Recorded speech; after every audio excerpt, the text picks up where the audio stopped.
Good morning and welcome to today's webinar. I'm Faith Jarvis, I'm the Media and Communications Manager at CCIQ, and we're thrilled that you've given us your time today. Joining us today is Fiona Spiro, Rowland Chief Operating Officer. Fiona has been with Rowland for over 20 years and has a wealth of experience and expertise in issues and crisis management, having worked with many national and international organisations on best communications practices when dealing with a crisis.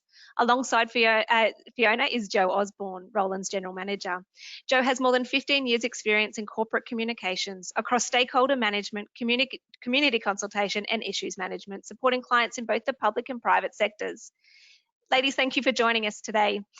CCIQ has been delighted to have Rowland on board to present a series of webinars across the communication streams. Today is the third in a 5-part series, and we're focusing on developing a crisis and issues management plan, and most importantly, why it's important to have one. An issue and a crisis can impact any organisation. They can happen unexpectedly and develop rapidly. If not handled swiftly and strategically, they can develop negative implications for your organisation. Today, Fiona and Joe are going to discuss what is a plan, what it looks like, and how to develop one for your business. We really would encourage you to ask questions at any stage. There's a little chat box down the right-hand side of your screen.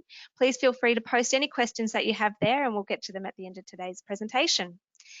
Joe and Fiona, I'd like to now hand over to you. Thanks very much. Thank you so much, Faith. I really appreciate that introduction and welcome everybody. It's lovely to have you with us, and thank you very much for your time. Joe and I are delighted today to talk to you about issues and crisis management within your organisation, and importantly, how you need to really prepare for any issues and crises that might strike. We're going to talk to you a little bit about context behind the principles of issues and crisis management, and then Joe is going to take you through some simple steps to develop your own plan. Faith gave a little bit of an introduction, and thank you for that to Joe and myself, but by way of further introduction, I've been at Rowland now for 20 years. In fact, in 2 weeks, I celebrate my 20 years here. And during that time, I've practiced predominantly in issues and crisis management. Now, what that means is I've worked with organisations when an issue has hit. In the crisis management room, on the ground, managing the issue minute by minute, hour by hour. I've also worked with organisations in preparing for issues. So that's issues and crisis plans, manuals, testing those plans through desktop exercises and mock exercises. And so really, and Joe, same with Joe, we've worked on every element that there is of issues management. And when I have a look at the representation that we've got today, we've got representation here from the sectors education, construction, mining. I think we have IT, finance, hospitality, education. And when you think of those industries and sectors, you think there could be many issues and crises that could happen. So I'm really delighted that you've all dialed in to today's webinar. Over the 20 years though, there's one thing that I always say to my clients, and that is that the best time to deal with a crisis is when there is no crisis. So if you do some pre-thinking now about how you would respond to an issue or crisis in your business, now's the best time to do it, because now you can think deliberately and consciously about how you would respond, what systems you would need to have in place, who would need to be around the table making the decisions, how would you respond, who are your stakeholders, how would you map them. Now's the time to do it, because when a real life issue or crisis hits, you can never underestimate the amount of pressure that you're under as a business and as a management team. People want answers to things straight away. You might not be quite sure what to do, but if you've taken some time beforehand to pre-think about what you might do, this will really help guide your response. Now, when we talk about issues and crisis over the years, most organisations and clients we talk to, they think, oh, crisis, you must mean a huge fire, or you must mean a huge catastrophe, a major, safety incident, something that, shuts down the entire industry. And yes, we certainly do mean that, but we also mean an issue. Now, we've got 2 definitions here that we use, and over the years I've seen hundreds of definitions, but these are the simplest ones that we use here at Rowland. An issue is a matter that does require management attention. and they can creep up on you. So if you don't resolve these issues, they can impact on your business operations and have a reputational impact as well. So an issue is something that might not be a huge catastrophe, but it's still an issue that you have to think about and that you have to respond to. And then you've got a crisis, and a crisis is this sudden, escalating, all-consuming incident, and it poses a real threat to the viability and sustainability of your business, and therefore the reputation of your organisation. There are other definitions that fall under the crisis management umbrella. There's an incident, there's an emergency, there's quite a few that organisations use. But for us, it's simple. You have an issue, and if you don't manage and respond to that issue, it can form into a crisis, or you've got the crises, which are that sudden sort of catastrophic incident. So just thought it was important to go through some of those definitions. I want you to ask yourself this question. What would you do if after this webinar, your organisation was hit with either claims of bullying among your staff, claims of sexual harassment among your staff, claims of fraudulent activity, a major safety breach, a death on site, a cyber breach, data breach, or some sort of privacy breach? What would you do right now? If you have an issues and crisis plan and you have done some pre-thinking, then that's great. But if your answer is, well, I don't know, then it's definitely fantastic that you have dialed into this webinar, because we're going to go through how you might be able to help prepare for some of those issues, again, while there isn't an issue. The best time to deal with a crisis is when there is no crisis. And if any of those issues that I just mentioned hit your organisation, stakeholders are going to want to know, stakeholders are going to know what happened, how did it happen, why did it happen, did you have forewarning, who is to blame, has this happened before, did you ignore the warnings of your staff that this was going to happen? They're going to want to know that information, but they're going to want to know it almost immediately. Because with the rise of online news and citizenship journalism and Facebook and Twitter and blogs and Instagram, news travels really fast. So you don't have the luxury as an organisation to sit down and think, oh, how might we respond to this? Let's take some time to think about it. You won't have a lot of time, which is why preparation is key. And if you prepare an issues and crisis plan, you've done some of that pre-thinking, that can help guide you. So that's why it's really important. Again, I'm going to say it over and over again in this webinar, but preparation is key. I like to refer to this quote by English writer and philosopher Aldous Huxley, because I think that it has a lot of synergies when it comes to crisis management. So he says that in life generally, and certainly when it comes to a crisis, that there are things that are known and there are things that are unknown. And in between are the doors of perception. When you're dealing with an issue or crisis, you have a very narrow window to influence the perceptions of your stakeholders in terms of how you are managing this issue and crisis. Are you showing care? What action are you taking? Have you put this incident into perspective? Are you caring for your staff?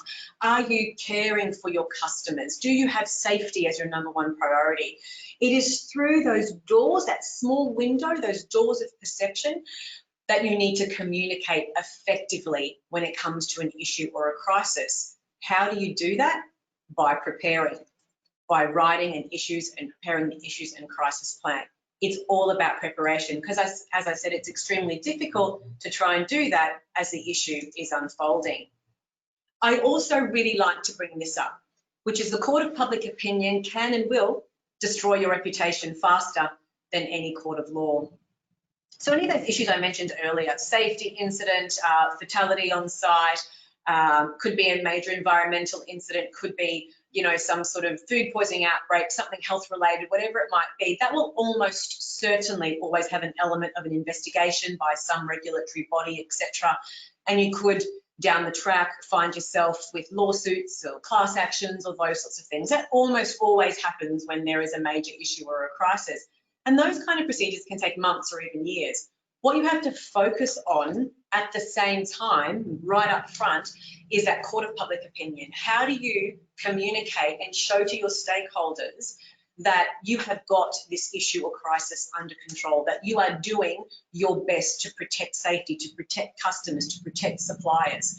So that's why preparation is extremely important, because linking it back to that online news and the Facebook and Twitter, etc., that's that court of public opinion, and that's who you have to influence through those doors of perception that we were talking about earlier. One of the other things that happens quite a lot that I've seen over the last 20 years when advising clients on issues and crisis is that there are two responses that you have to have during an issue or a crisis. One is an operational response, but the other is the communication response, and they must run in parallel. One cannot run independently from the other. It just doesn't work. So by way of example, you may be in an industry where there has been a piece of machinery that's caused a serious injury to staff.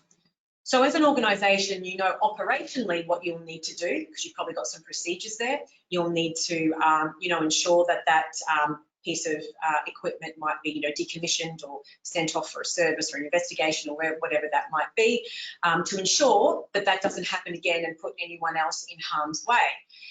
So if you go ahead and do that, but you don't communicate that operational response or the actions that you're doing, you're not influencing through those doors of perception. You're not showing your key stakeholders what you are doing as a responsible organisation to manage this crisis. You're not getting out your messages, your narrative. So it's really important that operational response and communication response run in parallel when you are working on an issue. It's really, really important. And the last thing I wanted to talk you through before I hand over to Joe, who's going to go through the practical steps of how you prepare and how you develop this issues or crisis plan, is Rowland's proprietary methodology that we use for issues and crisis management. It's our SMART methodology. We use this when we are working on a live issue that's unfolding minute by minute, hour by hour, but we can also use it when we're talking to clients and organisations about preparing for a crisis. So I'm just going to talk you through each of the letters along that continuum. The first one is stand up, and we mean stand up your issues or your crisis team. Now, if you're a most large organisations have issues and crisis teams that have, 20 people in them. We're not suggesting that for a small to medium business, but what we mean by that is stand up or identify the people that will be key decision makers should an issue or crisis hit. And that might be, it's going to be the CEO, it might be someone from HR, you might need a legal representative, you might need a technical product specialist, whoever that might be. But just know, if an issue or crisis hit tomorrow, who do we need to have around the table to help make those decisions? The M stands for map your stakeholders. Who would you need to communicate with? Identify those people and write them down. Are they, and Joe will go into this further, but are they, site neighbours, are they regulators, etc. So when an issue or crisis hits, you're not thinking, oh, where do I get that number from? And, how do I get that email address? You have that already. Articulate is about your narrative, what you're going to actually say. What are the messages that you're going to talk to your stakeholders about? What do you want to tell them? And again, if you've prepared through developing an issues or crisis plan, you've done some pre-thinking about that already. And then the R is respond. So you've got your key decision makers. On the S, you've mapped all your stakeholders, you know what you want to say, now you have to respond. And you think about what's the best way to respond. Are you going to respond via, if you're talking with the media, are you going to respond via a media statement? Are you going to do an interview? If you're talking about communicating with your customers, it's best to do that through a customer portal or an email or some phone conversations, face-to-face, etc. Think about how you're going to respond. And the T is transition, and we're not going to talk about that today, but just to give you a quick overview, the T is transition to recovery. Some organisations think that once they've gone through the S, the M, the A, and the R, and it looks like the issue has sort of lost some of its oxygen and people aren't talking about it, seems to be resolved, I think, okay, that's it, we don't have to worry about anything anymore. There is an important point there, which is transitioning to recovery, which is building up that reputation money in the bank again for your stakeholders by showing them the actions that you have done as a result of this. So that's the methodology that we use. You can use it for on the ground live, or you can use it for preparation. So I'll hand over to Joe now, who'll talk to you about what would go into this plan. But if there are a couple of things I want you to take out of what I've spoken about today, the first one is preparation, preparation, preparation. And the best time to deal with a crisis is when there is no crisis. And think about some of those issues or crises that might actually affect your organisation at any time. I'll hand over to Jo now. Hey. Thanks, Fee. So I'm going to talk you through how to develop an issue or crisis management plan. Some of you may be familiar with documents like this in the past, or it may be a new concept to you. So we're going to go through what the basics are that could really help you if an issue or a crisis was to strike your organisation. And there's 4 key steps that we're going to talk about today. The first one is identifying your crisis team. The second one relates to identifying what your risks or threats or vulnerabilities might be to your organisation. The third step is to map your stakeholders, both internal and external. And the fourth one is talking about your response, planning your response so you know in advance, based on what those risks or vulnerabilities might be, how you might talk to stakeholders and what you'll say. So we'll go through each of those in a little bit more detail. First of all, identifying your crisis team. So as Fiona's mentioned, I think this morning, the best time to plan for a crisis is before there is a crisis. So you need to think about, if an issue or a crisis was to strike your organisation, who would help with your decision making? Who would you get around the table that could help you make decisions about who to communicate with, when to communicate with them, how to do that, what your operational response might be? And it's best to have a variety of perspectives for that. So oftentimes with organisations, they tend to lean towards people who have got very much an operational role.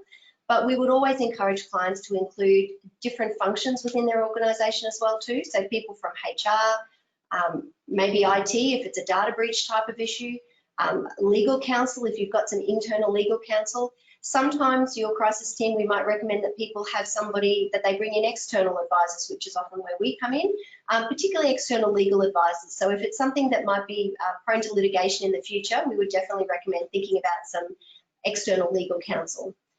So you need to think about who's going to help manage your operational response. So using the example Fiona talked about earlier, if you had a piece of equipment or machinery that malfunctioned, you would probably have people who could manage that operational response, but then you also need to think about who is going to help communicate with my stakeholders as well too. So you might have people performing very different roles within the organisation. And then it's really important to list each person who's going to be on your crisis team, what their roles and responsibilities are. And this is really important so that you don't have people tripping up over each other. So 2 people running off talking to customers or clients, for example. And it's also a good way to do that, a good thing to do when you're not in a crisis, so that you can make sure that you've thought of everything. Have we covered who's going to take on different responsibilities, and have we thought of everything so that during a crisis, you don't suddenly turn around and go, oops, we forgot to talk to unions, for example. So your crisis team is really key to your response. And then we think about, well, what are the key risks that could threaten your organisation? So if you were to do a bit of a brainstorm now, you could probably come up with a long list of types of scenarios which your organisation could be vulnerable to. And Fiona mentioned some of them earlier. Bullying and harassment claims, workplace misconduct, fraud, some sort of a fire within your premises, a fatality or a serious injury, some kind of an environmental breach or a data breach. So if you really put your mind to it and think about all the worst case scenarios that could happen, we would recommend that companies and organisations go through, list what all those potential issues or crises could be. And then it's a case of thinking about, well, if I take a look at all of those, what are those that are my greatest vulnerability, those that are most likely to occur and could cause the greatest reputational damage? And those are probably, I'd come up with a list of top 3, and we'd recommend then clients prepare for those top 3 scenarios. And also while you're doing this exercise, it's a good check to think, do I have systems in place to monitor some of those potential issues? So for example, if one of the key reputational risks to my organisation could be customer dissatisfaction and people talking negatively about my organisation, which is a very consumer focused business on social media, do I have social media monitoring in place so that I could be aware of those things before they escalate and become issues? Another good system we often recommend for clients is having trusted people on the floor who work day to day with their workforce, who have the ear of the workforce, that have the ability to come to you and flag any potential issues which might be causing unrest. So that's what is all about, mapping and thinking about what your risks and vulnerabilities are. Once you've done that, it's important to think about who are my stakeholders that I will need to communicate with. And you've probably heard the term stakeholders before, and people are generally very familiar with it, but we break these down into internal and external stakeholders. So internal stakeholders, people's minds automatically go to staff or workplace, and with that, we would also recommend you consider contractors as well if they're working on your premises. But there are also some other internal stakeholders you might not have thought about. For example, if you've got a board, if you've got volunteers who come within your organisation, or if you've got any particular business partners that you work very closely with who represent your organisation as well. And then you also need to think about who are your external stakeholders. So these might be customers or clients, suppliers, local businesses, particularly if you're part of a local business association. They might be people who are your site neighbours. So say, for example, you've got a manufacturing facility and you've got premises on either side, and regulators as well too. And with external stakeholders, we tell people to think about not only who you currently communicate with, but who you may currently not communicate with, but will be interested in your organisation if an issue or a crisis strikes. Because you'll find during times of crisis that a lot of people are very interested in what your organisation is doing, people who you've had no interaction with in the past, so it's important to consider them as well too. And then we would recommend to clients that they go through and list all of those stakeholders and actually prepare a bit of a register about who is the contact person at each of those organisations and list their contact details, email and telephone number. And again, we would recommend that you list 2 for each organisation, because it might be the case that with your key suppliers, you may not be able to get hold of some of the key personnel you need to notify if you've had a crisis. So it's always good to have a backup person as well too. And that list is really critical, because if an issue or crisis strikes, the last thing you want to be doing is going through your CMS or Googling phone numbers and email addresses, because that will take up a lot of valuable time which you could be spending doing other things. And when we talk about thinking about your stakeholders, it's also sometimes important to map who has existing relationships with those stakeholders, because those are relationships you might be able to leverage or use during an issue or a crisis. So say, for example, you have account managers or supervisors or managers with your workforce, thinking about who are those people you could draw on to help communicate with your stakeholders when you need to talk to them in times of crisis. And then we move on to articulating your response. So this is where it comes down to, you know how you're going to respond, you know who's going to be part of that decision-making tree, you know who you're going to talk to, and this is really what you're going to say and how you're going to communicate that. So your organisation probably has a number of existing communication tools that you can use. You probably have staff emails, social media channels, you might have a customer mailing list, you might have a regular organisational newsletter that goes out.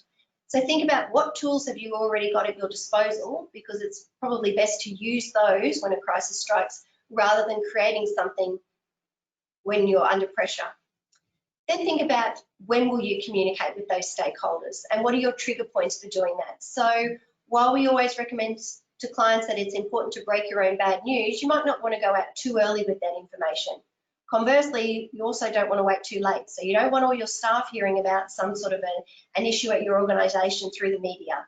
And you want to make sure you get to your customers before they hear about it on a social media site with rumours and innuendo. So think about when will you communicate with those stakeholders, and then maybe, well, there should be a priority order.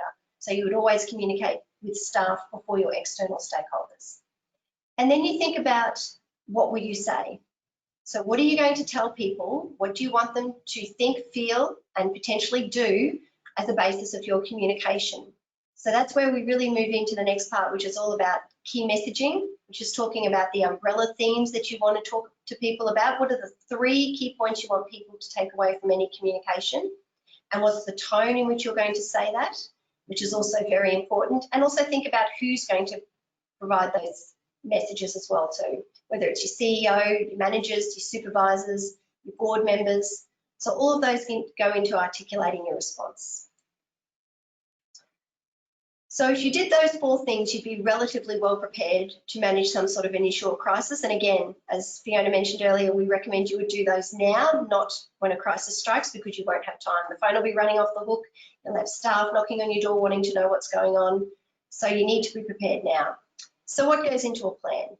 Well, we talked about roles and responsibilities of your crisis management team, and we've given you some pointers here. So thinking about the roles of key personnel such as your CEO or the owner of the business. What role will HR have?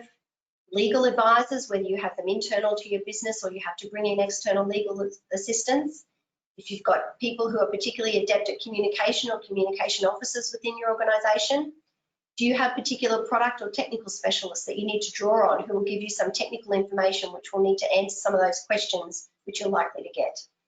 And I think last but certainly not least is administration support. Oftentimes organisations forget about who is going to be the person who is going to be inundated with all those customer or client phone calls on the front desk. Who's going to handle the large volume of emails we get? If you've got your crisis team working around the clock, who's going to be the person who runs out and grabs food for them so that everybody's got the energy to sustain their efforts? So administration support is really critical. Then think about where the team will meet and what resources you will need. Particularly, you might need to have a contingency plan in case there's some sort of a crisis on your site. Say, for example, there's a fire. Where's your backup meeting place? And importantly, ensure all members of your issues and crisis team have copies of the plan, both at work and at home, whether that's on a USB or a printed copy, something they can lay their hands on at short notice. We talked a little bit about stakeholders and mapping all of them and their contact details and the best way to communicate with them during an issue or crisis. And we also touched very briefly on a flowchart or decision-making tree about when you're going to talk to people. What will be the trigger points for you to go out and have a conversation with people and let them know your side of the story and what the organisation is doing and how it's responding. Scenario planning is all about those identifying your risks and vulnerabilities that we talked about earlier. So these are both things that can threaten your business operationally as well as its reputation. And then planning for those top three scenarios which are of greatest threat to your organisation. So thinking about what are my key messages, what do I want people to think, feel and do, and then applying those key messages or umbrella themes through a whole suite of materials. So they really become your foundations or building blocks. And those key messages are then permeated through media statements or media holding statements, your letters or emails to staff and customers, what you put on your social media posts. So we always recommend starting with key messages, starting with the end in mind, and then filtering those through all of your communication materials. And finally, we'd recommend testing your plan. It's no good having a plan that sits on the shelf. Nobody knows what's in it or what to do with it. So once a year, it's important to sit your crisis management team down, make sure that everybody's familiar with it. You might have people who are new to the organisation who are part of that crisis team. They need to be very familiar and comfortable with what's in the document. And then we would always recommend doing what we call a mock exercise or a desktop exercise. And so put your team through their paces. Pick a scenario that you're worried about or that you think could be a potential risk to your organisation, and actually walk people through and think through the logical steps. How would we respond to this? What works in our plan? What doesn't? What do we need to add in here? That will be a really good test to see how your plan will stand up if you have a real life issue or crisis. So that was the information we wanted to share with you today. We're now going to hand you back to Faith, who's going to take some questions from the floor, and I hope that was useful for everybody. Fiona and Joe, very much so. I think, as you said there at the very beginning, the court of public opinion is really important and certainly is the driver to what the outcome might be for an organisation. That court is seemingly getting larger and larger with social media and different avenues. When we're doing a plan, do you think there's an area that people overlook that they don't spend enough time in now that with social media is such an important aspect? Don't spend enough time on Facebook areas. So focusing on the way that they manage different communications, going out different avenues. So social media now is such a broad thing. Do you think that might not be an area that even smaller organisations don't pay enough attention to in their plan, and is something that they need to look at, how they manage that online opinion? Yes, definitely. We, after 20 years of issues management, I still, and I think Joe shares the same thing, I still find advising on social media the most difficult when it comes to crisis management, because it's very much a case-by-case basis. It's very much a when do you decide to respond, on that social media thread? When do you decide to respond just through private message with that person? How do you try and calm one particular person down? What happens when it's just trolling that's going on? Very much, you know, our advice changes case by case, but in terms of organisations ensuring that they have that in their plan, yes, it's an area that is often overlooked because they think if it's a big catastrophe, it's still going to be traditional media and those sorts of things, but that court of public opinion lies a lot on that area. So again, it's about that preparation and thinking when you're going through your plan, how we'll communicate with those stakeholders, and thinking, what if we got 100 comments on our website about how we've handled this or what's going on? What would we do? What would we post? How would we go about that? So it's really important to think of that as well. Jo, and then Yeah, the other thing I would add is that a lot of organisations have social media channels, but they don't monitor them very frequently. And I would say that during a crisis, it's critical that you have someone monitoring those, particularly 24 hours around the day, because 1 or 2 comments from somebody who actually has no interaction with your business and knows nothing about them can inflame the situation. And suddenly not only are you dealing with the initial issue or crisis that you had, but you're suddenly also dealing with a social media issue as well too. So it's really important that people have those tools, and I guess as part of your crisis management team, identify who will be responsible for monitoring social media during that time.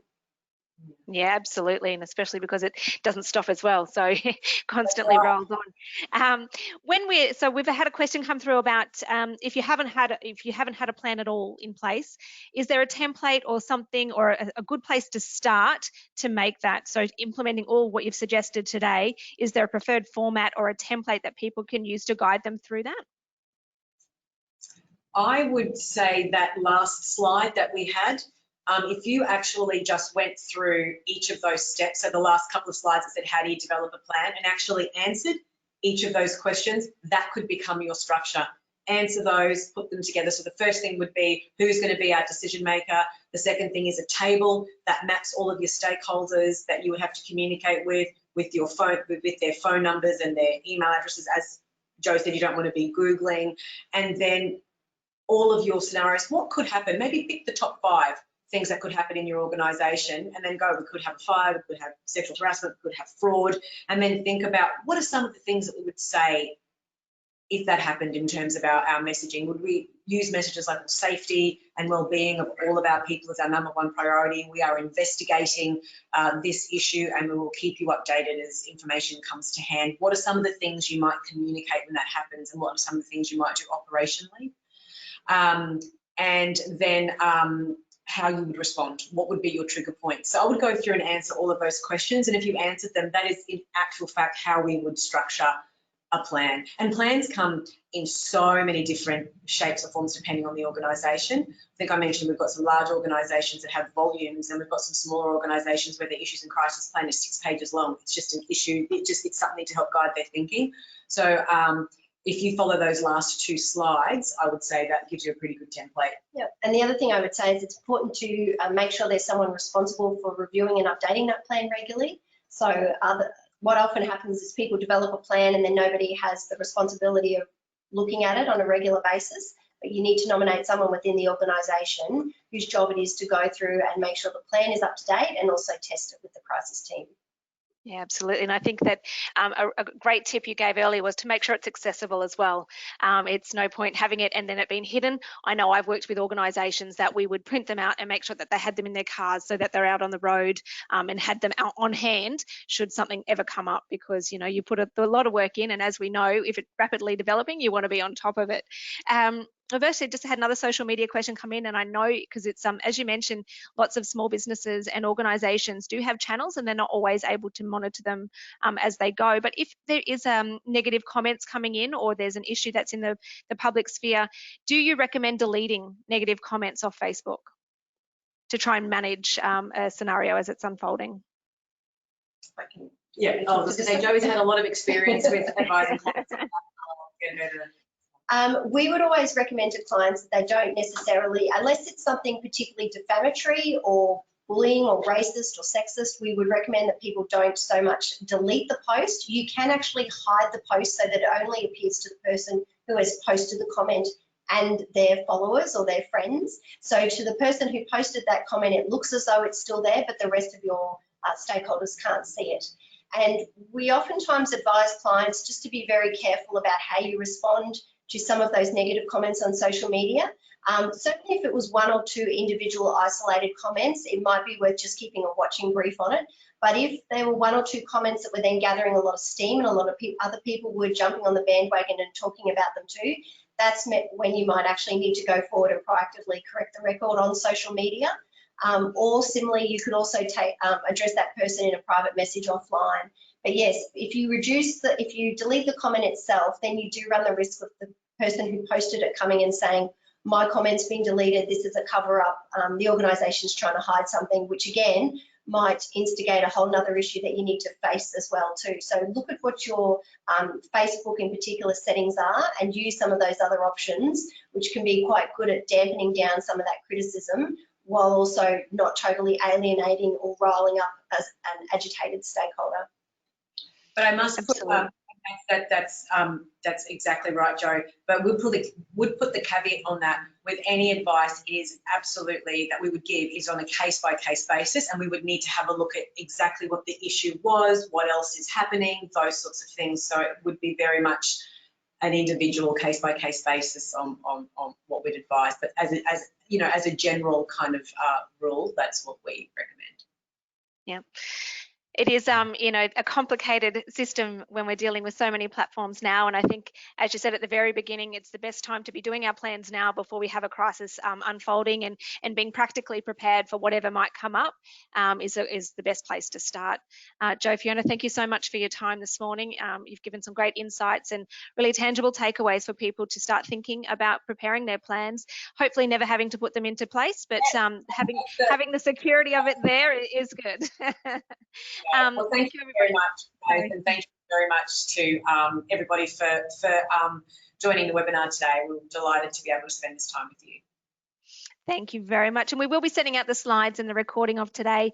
Thank you everyone for joining us. We have more webinars coming up, so please log on to cciq.com.au and to register for the ones that are coming up, and we'll see you next time. Thank you very much. Thanks, Faith. Bye. Bye-bye.